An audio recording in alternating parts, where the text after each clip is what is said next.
Hey there guys, this is Obsidian Chill. Got another video for you today.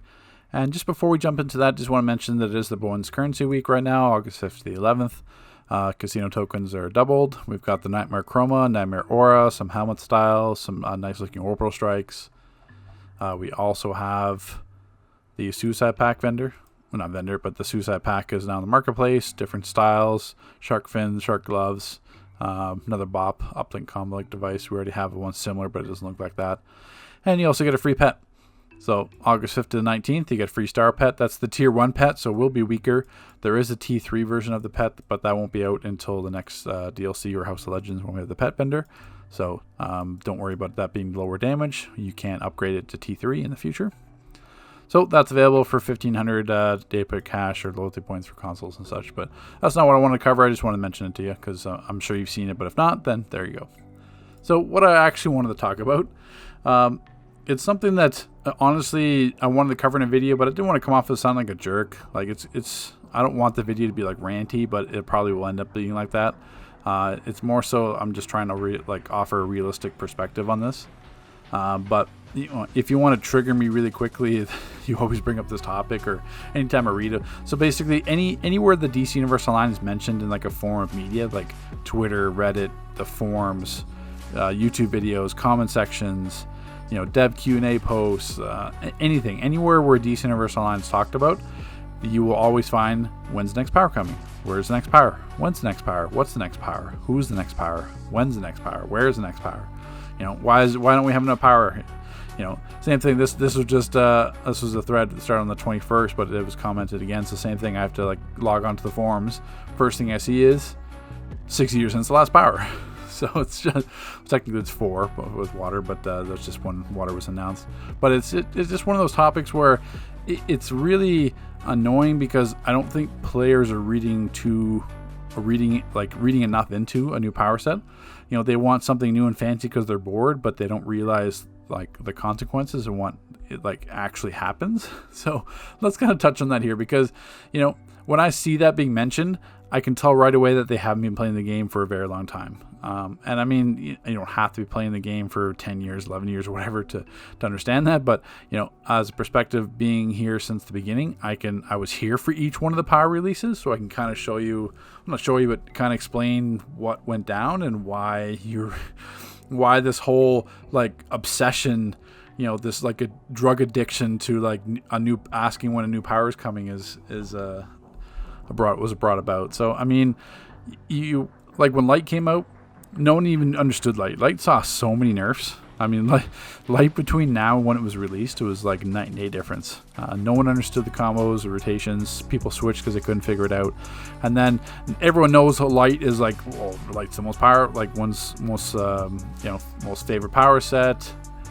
Everyone loves it. It was really high damage all the time. It's really been OP. And that's true, but that's only once people started to figure out the rotations. The only reason why so many people switched to Light is that you got a token, a power spec token, that you could switch to Light, and people duplicated it. I'm not sure on the PS side, but on the PC side, people mail duplicated the token, so they could switch to Light 50 different times, so they could go another power set, then switch back to Light for free because it just duplicated the token. I mean, that's why Light was popular in the beginning.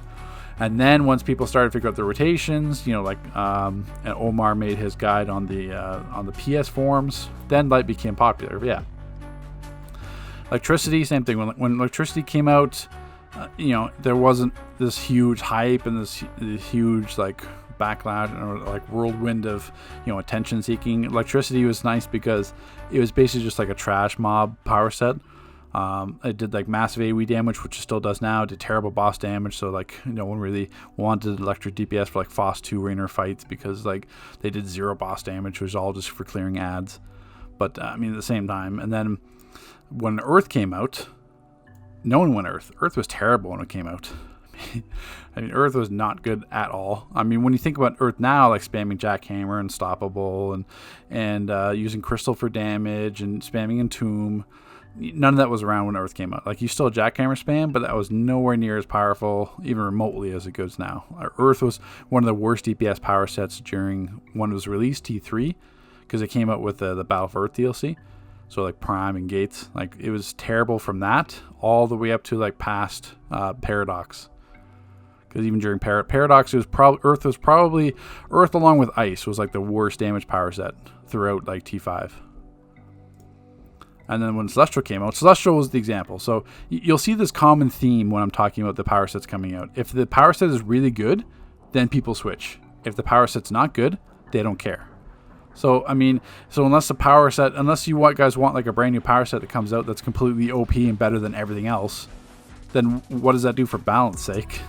It's like, yeah, the same thing. Like, I know I'm jumping ahead a bunch, but like, think of water. Like, when water came out, water was not OP. Water has never been OP. You went water for a little bit, messed around with it, and then switched back because you're getting blown out by gadgets and mental and nature DPS, everything else. So there's no reason for people to stay. Like, how many might water players do you see kicking around nowadays? Honestly, when you queue up a raid, how many might water players do you see? Even precision. Water precision was only good because you had the Venomous Dispenser buff, being able to use Riptide on to reset it, and then when they waited the weapon buff 20 seconds, that negated that, and when they changed Venomous Dispenser, then it really changed water. So, even water healing. So if shields weren't better than actual heals, like most of the time for some raids, unless there's any kind of shield penetration, I would rather have shields preventing damage entirely than taking damage and having it healed. If you mitigate damage, that's a lot better than actually taking damage through and having to heal it back. So if water shields, like say PCE or other times for water damage penetration. So if your shields aren't good for water, no one would switch to water. Water's the most popular power set with like survival mode and stuff like that. But say those survival mode attacks went through water shields, you wouldn't see any water players during SM. You'd see zero. Absolutely zero if any kind of attacks in a raid actually went through shields.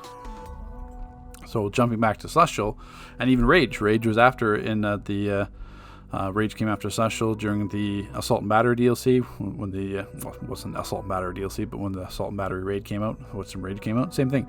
Rage was completely OP on release and still pretty much OP now.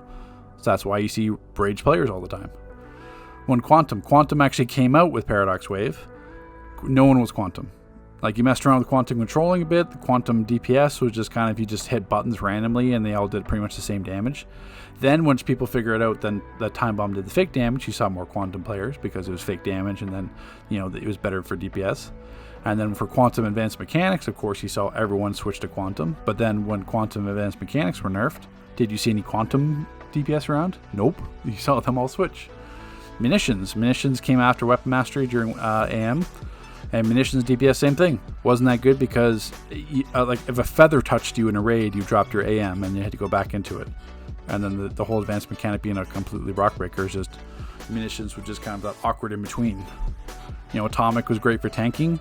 DPS, same thing, was like a slow combo style. Not many people liked it, but you did have the super clip with Atomic. So during AM days, it was good in the right player's hands. So, this whole common theme that unless a power set is completely OP, no one wants to even play it. So, let's jump on the actual, from the dev perspective side.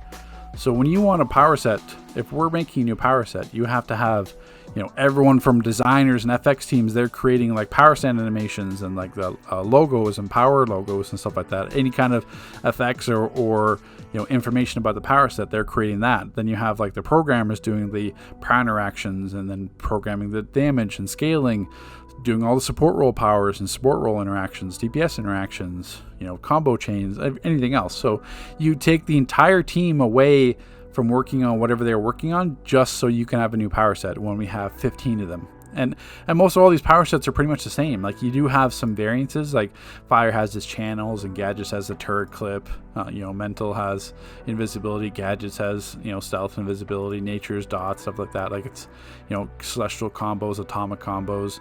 So you have very little variance between all 15 power sets. There's like 1 or 2 powers in each power set that make it different, but largely they're all the same. So you're just going to have another power that's largely the same as all the rest, just looks different. And then you have the development team spending all that time and all that effort and all the resources making a new power set instead of making actual new content. So what would you like? So if they made a new power set, we're not getting a DLC for like 6 or 7 months. You think that like a development team of like whatever 5 or 6 people or whoever they are now, or less than 10, you think they're going to be able to work on a power set and a raid at the same time? No. You see how long it takes them to work on this like House of Legends episode that we're getting now.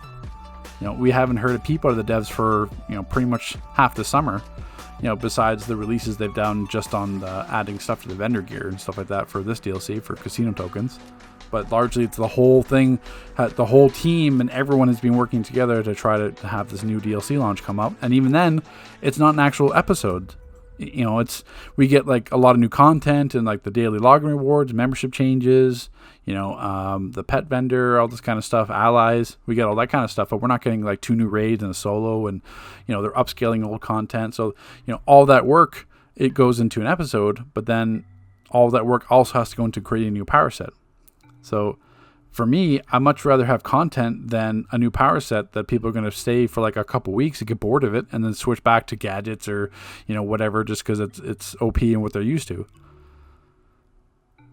That's what I don't think these players are understanding. And the same thing, think of the resources. So the development team is going to work on an episode, like having new content, new raids, new styles, all this kind of stuff, everything that comes with a normal episode. So all the chances for like replay badges, new artifacts that come out, augments, catalysts, everything else that goes into it, the making money into an episode. For a power set, what are they going to make? $10. $10, all it is to switch a power set. And even then, you could just create a new tune to play it. I'm sure all these like cosplay people will be like, oh yeah, I want like a black lantern or like a blue lantern. So, and then they're going to make a new character, and then Multiverse is going to make a bunch of blue lantern style videos, and they're going to like a level from 0 to 30. And then, yeah, that's great. That's free. You didn't even pay anything with power set because you're legendary. We have access to everything. So even like free to play premium, they're going to have access to everything. So they're just going to make a new tune level from 0 to 30 just to kind of play around and experience the new power set. But then DC isn't making any money off that. Or they go to even worse, or they go to the test server, play around with the style, play around with the new power set, figure it out and have fun with it, and then go back to live and not actually even switch to it. So you have the development team not working on anything else, just working on a power set just to make like $10 on a power token. So where's the return? Where's the return on their investment? Where's the return on their time? It doesn't make any sense for them. And that's why we haven't a power set in 6 years, 4 years, whatever you want to call it. That's why we haven't had a power set. The serums was scrapped. I'm sure they still have the makings from serums. Atomic was supposed to be a healer power set that was switched, but they did have some. It was supposed to be based on Firestorm. But I'm sure they could make a power set. I'm sure there's plenty of ideas. Everyone talks about it in the forums. There's entire threads devoted to it, like a shadow power set or whatever. But why? If I was a developer, I would say why. You can make a time capsule or booster bundle, and more people are going to care about the styles and in those time capsules and booster bundles than they will a new power set. A new power set is not going to bring new players back or bring new players to the game, because they're going to ask, is it OP? And then they're going to say, no, it's just like a regular power set. And they'll be like, okay, whatever. Because they can't make a completely OP power set, because then it's just going to screw up balance for everything else.